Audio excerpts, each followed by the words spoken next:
لبيك اللهم لبيك لبيك لا شريك لك لبيك. بأسه حل بكفر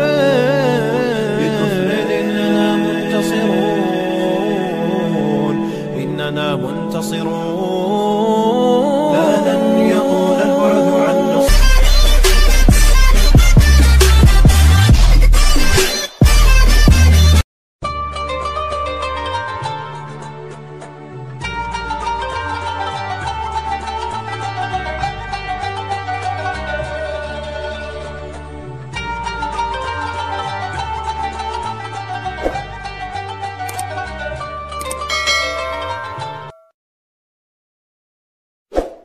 Nah, yang harus Anda ketahui penting di sini, ternyata nikmat keturunan ini selain diatur khusus oleh Allah Subhanahu wa taala tentang kadarnya, juga telah ditetapkan oleh Allah berdasarkan maslahat di rumah tangganya. Jadi tidak ditetapkan oleh Allah terlahir seorang anak kecuali akan melengkapi kekurangan yang ada di kedua orang tuanya. Antum mengharapkan perempuan, tiba-tiba lahir laki-laki. Karena yang dibutuhkan untuk melengkapi sifat orang tuanya memang anak laki-laki. Selanjutnya mungkin laki-laki lagi. Selanjutnya bisa perempuan dan seterusnya. Dan hukum ini, tolong garis bawahi, berlaku untuk seluruh kalangan manusia. Tidak peduli apakah dia seorang nabi, rasul, atau manusia biasa sekalipun. Kalau sudah Allah berkehendak, maka akan terjadi sesuai dengan keputusannya. Kita ambil contoh seorang nabi yang dekat dengan Allah Subhanahu wa taala, yang rajin ibadah, yang takwanya luar biasa, tapi selama hidupnya telah puluhan tahun ternyata belum mendapatkan anugerah keturunan. Namanya Nabi Zakaria. Kita kenalkan dalam bahasa Al-Qur'an. Kaf ha ya ain sad dzikru rahmati rabbika 'abdahu Zakaria. Masya Allah. Allah sampaikan berikut ini, kami akan kisahkan tentang seorang hamba Allah Subhanahu wa ta'ala yang punya sifat baik luar biasa, namanya Zakaria. Masya Allah. Antum kenal Zakaria? Kenal Nabi Zakaria? Kenal di mana mas? Taib. Apa persoalan Nabi Zakaria? Idh nada rabbahu nidaan khafiyya qala rabbi inni wahana al-'azmu minni washta'ala ar-ra'su shayba wa lam akun bidu'aika rabbi syaqiyya. Masya Allah. Ini maaf, Nabi dekat dengan Allah, orang paling takwa di masanya, sudah berumah tangga puluhan tahun, dilukiskan dalam Al-Quran, maaf, rambutnya sudah memutih, fisiknya sudah letih. Dalam masa ini istrinya divonis secara medis, maaf, tidak mungkin punya keturunan, monofos dan mandul. Jadi istrinya divonis monofos dan mandul, suaminya juga sudah sepuh, ya sudah fisiknya mulai letih, rambutnya sudah mulai memutih. Kata manusia mustahil punya keturunan. Sudah ikhtiar kemana-mana, ditetapkan tidak mungkin punya keturunan puluhan tahun. Pertanyaannya, maaf, apakah Nabi Zakaria mengeluh? Tidak. Apakah Nabi Zakaria protes? Tidak. Apakah beliau putus asa? Tidak. Anda bisa bayangkan, ada Nabi dekat dengan Allah, orang paling takwa, sudah mulai letih, fisiknya sudah letih, rambutnya sudah memutih, diuji oleh Allah belum punya keturunan, tapi tidak pernah mengeluh kepada Allah Subhanahu wa taala. Tetap berdoa, berikhtiar, dan yakin dengan ketetapan Allah Subhanahu wa taala. Sekarang bandingkan dengan kita misalnya. Anda Nabi bukan, Rasul bukan, takwanya tidak setaat Nabi Zakaria, jaminan surga belum ada, hisab masih menegangkan, amalan masih berantakan, baru 2 bulan 3 bulan diuji belum punya keturunan, Anda sudah mengeluh. Dan kadang-kadang mengeluarkan kalimat-kalimat yang tidak pantas kepada Allah Subhanahu wa taala. Di mana kita perbandingannya dengan Nabi Zakaria? Jadi dalam konteks ini, yang pertama, ketika seseorang sudah berumah tangga, kemudian berusaha untuk mendapatkan keturunan, tapi tidak secepat yang dia harapkan, maka di sini Al-Quran turunkan bagaimana ikhtiar yang sabar untuk memohon kepada Allah Subhanahu wa taala. Jelas di sini? Baik. Saya teruskan dulu. Sekarang saya berikan kuncinya menurut Al-Quran. Lalu bagaimana kemudian Nabi Zakaria berikhtiar sampai akhirnya nanti mendapatkan keturunan? Dengan vonis dari manusia sudah nggak mungkin dapat itu. Quran surah ketiga Ali Imran ayat 38 sampai 39, posisi paling kanan sebelah atas di mushaf. Nanti Anda ambil rumus ini untuk diterapkan dalam kehidupan kita ya. Saya agak lambatkan uraiannya. Bismillah. Teman-teman perhatikan kisahnya. Hunalika da'a Zakaria rabbah. Maka di mihrabnya, saya ulang, di mihrabnya Nabi Zakaria bermohon kepada Allah Rabbi. Qala rabbi habli min ladunka dzurriyyatan thayyibah innaka sami'ud du'a. Kemudian beliau menunaikan salat, meminta kepada Allah Subhanahu wa taala. Saya turunkan sebentar. Saya enggak hapus dulu ini ya. Kalau saya hapus barangkali sebagian bagi Anda belum bisa mendapatinya ya. 1, mihrab. 2, salat. 3, doa. Nanti saya turunkan ayatnya. Perhatikan, fokus.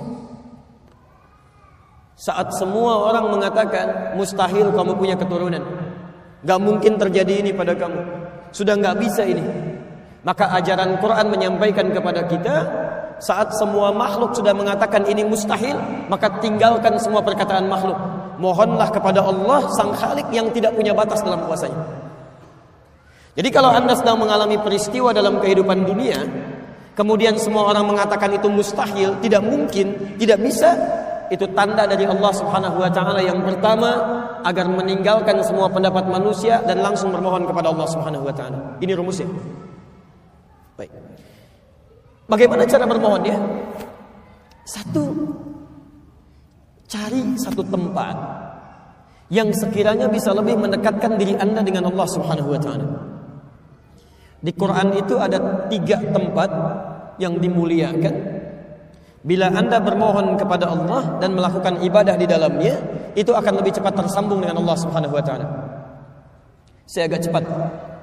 1, namanya masjid, dan kita berada di dalamnya sekarang. Ya, Quran surah kedua Al-Baqarah ayat 114, Quran surah 9 At-Taubah ayat 18. Yang kedua namanya musalla. Musalla.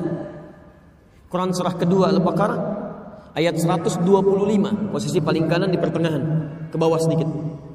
Wa idz ja'alna al-baita mathabatan lin-nasi wa amna wattakhidhu min maqami Ibrahim musalla. Yang ketiga, ini yang jarang diungkap, namanya mihrab. Mihrab. Hati-hati, namanya mihrab. Quran surah ketiga Ali Imran ayat 37 sampai dengan 38. Mihrab ini sering dipahami keliru oleh sementara orang. Kalau disebutkan mihrab, yang terbayang adalah tempat imam di depan dalam memimpin sholat. Padahal dalam kalimat fikih yang disebut dengan mihrab itu adalah tempat yang dikhususkan untuk kepentingan ibadah saja, dan tidak harus luas. Ya, walaupun rumah Anda cuma petakan misalnya, ya, misal saya pernah mengontrak cuma petakan Pak, tapi kita sediakan satu bentangan selebar sajadah yang kita jadikan mihrab di situ. Jadi hanya untuk ibadah saja. Ya, salatnya di situ, baca Al-Qur'annya di situ, zikirnya di situ, dan tidak harus dicampuri dengan kegiatan-kegiatan dunia yang lain. Jadi kalau mau makan, jangan makan di situ. Kalau mau baca Quran, jangan baca di situ. Anda lihat handphone, keluar dari situ. Itu mihrab. Nah, kalau Anda punya tempat seperti ini, disebutkan dalam Al-Quran, mihrab itu termasuk satu-satunya tempat yang jika benar Anda miliki dan ibadah di dalamnya, akan mempercepat terkabulnya doa. Akan mempercepat terkabulnya doa. Ya. Bahkan rizki Anda yang sulit pun, bila Anda memiliki mihrab khusus untuk ibadah, itu diantara yang tercepat untuk mengantarkan rizki kepada Anda. Seperti nanti saya kisahkan bagaimana seorang Maryam dibuatkan mihrab oleh orang tuanya, sampai-sampai rizkinya Allah yang antarkan langsung di situ. Ya, hadir di dalamnya maksudnya. Nah, sekarang Nabi Zakaria divonis tidak mungkin punya keturunan, mustahil. Maka yang beliau lakukan pertama kali adalah membuat mihrab. Kemudian apa yang dilakukan di situ? Beliau bangkit tunaikan salat dan berdoa memohon kepada Allah Subhanahu wa taala. Dari mana taunya salat kemudian menunaikan doa di sini? Lihat ayat 38 sampai 39-nya. Hunalika da'a Zakaria rabbah. Di mihrabnya Nabi Zakaria menunaikan salat dan berdoa kepada Rabbih. Qala rabbi habli min ladunka dzurriyyatan thayyibah innaka sami'ud du'a. Ya Allah, hamba mohon ya Allah. Semua makhluk mengatakan hamba tidak mungkin punya keturunan. Sekarang hamba hanya mohon kepadamu saja yang tidak punya batas dalam kuasa. Engkau pasti mendengar doa hamba. Apa yang terjadi? Ini yang paling menarik.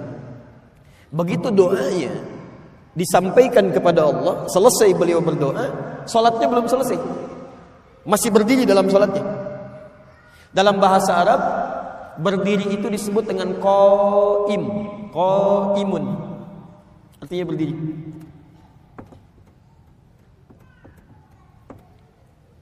Masih salat disebut dengan yusalli, yusalli, sedang salat. Masya Allah. Ini beliau berdoa dalam salatnya, belum selesai salatnya, baru selesai doa, salatnya masih berdiri. Masih berdiri dalam salatnya. Tiba-tiba turun malaikat. Ayat 39-nya. Fanadatul malaikatu wa huwa qaimun yusalli fil mihrab. Turun malaikat menyampaikan kepada Nabi Zakaria, mengatakan annallaha yubashshiruka bi Yahya. Allah kasih kabar gembira kepada Anda akan punya keturunan. Bahkan namanya langsung dari Allah, Yahya. Artinya hidup. Yang mustahil menurut manusia, lahir dari rahim seorang perempuan yang menopos dan mandul bayi yang hidup, kata Allah enggak ada yang mustahil. Lahir dan hidup dia. Ini poinnya. Dan demi Allah saya katakan, semua nabi dan rasul, bahkan orang-orang saleh, jika punya persoalan dalam hidupnya, dia akan mohon kepada Allah Subhanahu wa taala lewat salatnya. Nabi Musa salat, Nabi Isa salat, ya, bahkan Nabi Ismail salat, Nabi Nuh salat, semua nabi. Jadi kalaupun Anda urutkan dari Nabi Muhammad sallallahu alaihi wasallam sampai dengan Nabi Adam, itu semuanya salat kepada Allah Subhanahu wa taala dengan syariat yang berbeda-beda.